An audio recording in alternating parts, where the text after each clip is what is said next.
जहलम में flash flood में फंसे अफराद को निकालने के लिए रेस्क्यू ऑपरेशन जारी है।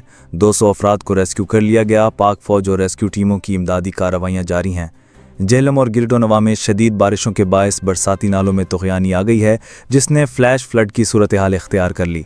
सिलाबी रेलों ने जहलम की 3 यूनियन कौंसलों के मुतअद्दिद देहात को अपनी लपेट में ले लिया है, जिसके बायस शहरियों को शदीद मुश्किलात और माली नुकसानात का सामना है। सैलाबी पानी कई इलाकों में घरों में दाखिल हो चुका है, जिससे लोग महफूज मकामात की तलाश में दरबदर हैं।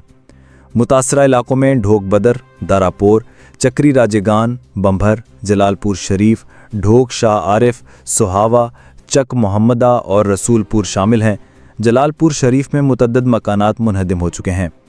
रेस्क्यू 1122 और पाक फौज की मुश्तरका इमदादी कार्रवाइयों के दौरान union council Chautala, union council Jalalpur Sharif और यूनियन कौंसिल नक्का खलासपुर में फंसे 200 से ज़्यादा अफराद को सैलाबी पानी से निकालकर महफूज मकामात पर मुंतकिल कर दिया गया है।